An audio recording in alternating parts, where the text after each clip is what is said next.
When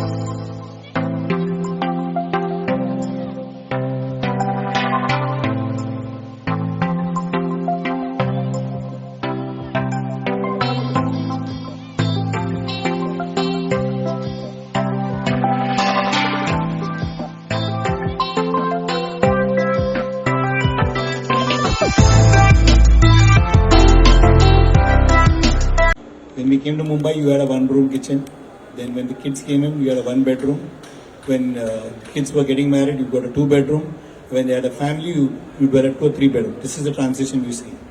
So we started now thinking that all are going to buy 2 bedrooms, we don't build the 1 bedrooms. So that's one design fault which we see.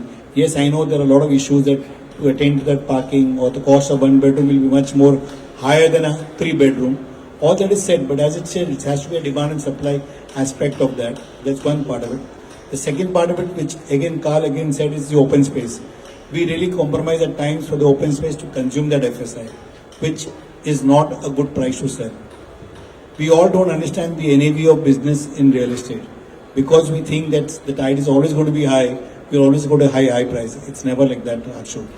So the NAV that suppose if I'm selling a flat at 30,000 rupees and I don't sell it for the next 6 months, I've lost my price of 1800 rupees by way of interest. So that's one mistake we all developers will follow. We just build not understanding, doing as you rightly said. There are so many things which we can learn from. There is so much data available. But we all think that we are builders, we know everything and our staff knows nothing. So that's the common mistakes as developers we make. Fantastic. Umang bhai? Yeah, I think in the greed of getting more built-up area and FSI, we should never compromise the height and the volume of the apartment. Amazing. Most of the developers who have done 9 feet 6 inch ceiling heights, and person like Carl, when he puts up his hand, he's going to touch the fan. So The classic 2.9 meters. But I'll interrupt Mumbai. You need to come to Parla, then you can't put your finger up. So even in the civil aviation restricted heights, the developer has to be compromising 1 floor, but don't compromise height. This is the learning which we always look forward to. Secondly, please don't give too much of tower parkings and robotic parkings. This is a very different ball game. People want convenience in the morning. You have an emergency at home. Some house lady wants to drive the child to the school. They will not get the car for 15 minutes. So these are the common mistakes which most of the developers sometimes fail to address. And third is that when you have a chance to make your brand name or make yourself felt present in that particular locality, never compromise luxury, natural light ventilation, and if possible try to make 3 sides open. Each apartment, if designed for 3 sides open, is the best vastu that we can give to our next generation. I think these are the learnings of our company. That was a master class in luxury, and I think it's so important, the floor to floor height, that whole concept, because square footage is 2-dimensional. So, we get carried away in that part, and the importance of design aesthetics with your floor to floor height. I think absolutely BMC allows right from 2.9 meters to 4.1, 4.2. So, that's the wide array available, and anything north of 3.3, 3.4 is considered, at least in human interest, better. You should start advertising the volume of your flat. Yes, very true, very true. RERA is asking for parking ka volume. What is the height of the parking? Now we all as developers should advertise the volume of the flat. The third dimension. Jitu bhai, it's going to get tough because a lot of mistakes are highlighted, but yeah. The major mistake what developer is doing, like we give so many amenities to the building, but then it is a sustainable or not. That is the most important. Where is usefulness or not? They will maintain in future or not, because we are there for 2 years maximum after completing the building. But after completion, the society should run that easily. So that is the most important part we should think in the mind. Otherwise, what in a marketing pay, this we are giving, but the A, B, C, D, etc., all we are giving, but that is of no use.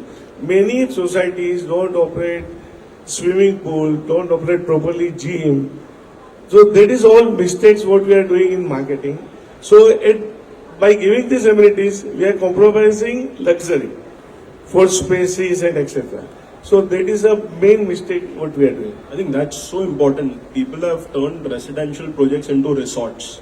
So the problem is that, not only your maintenance is going to jump up, because you won't understand whether you are living on outright basis or on rent, because that's how high maintenances have gone up. And second, of course, these become maintenances for the pets and for the flora and fauna around rather than the humans living in there.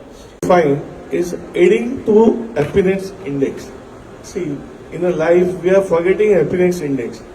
So that is the most important.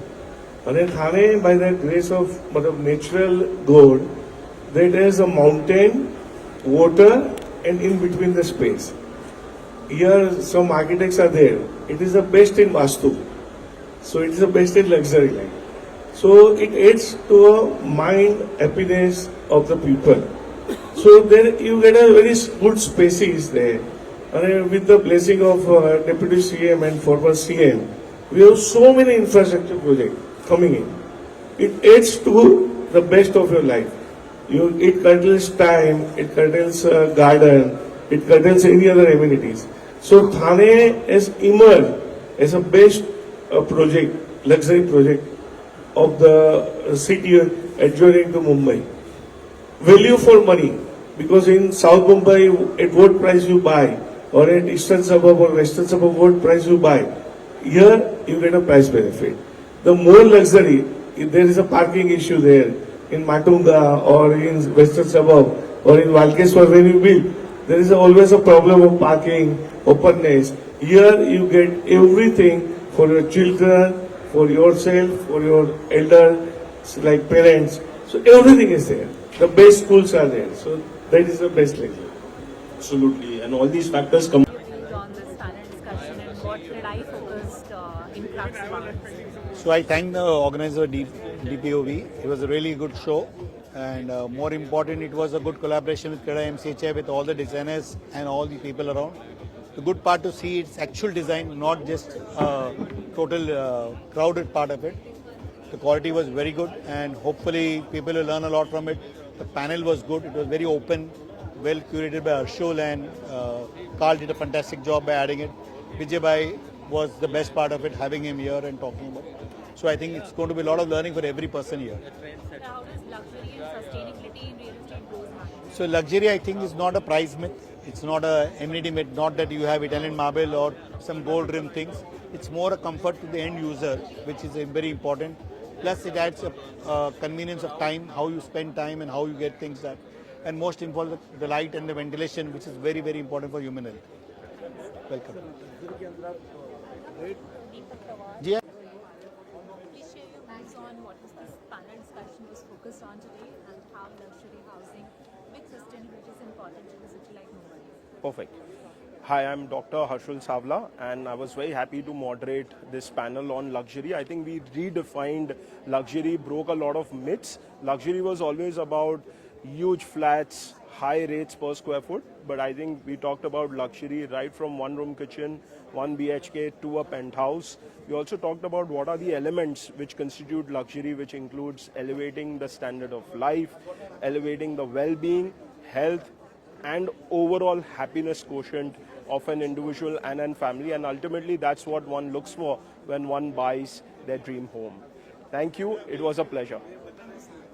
The panel discussion was on the luxury segment and how luxury housing impacts everybody's life. It involves sustainability, and I would say that at any strata of the real estate, luxury can be involved in the minds of the people by delivering something that is normally beyond the expectation. And luxury is not built, it has to be felt by the consumer. So we think that as on today, Mumbai or India, we are entering into a phase of aspiration, wellness and luxury. The more that you can create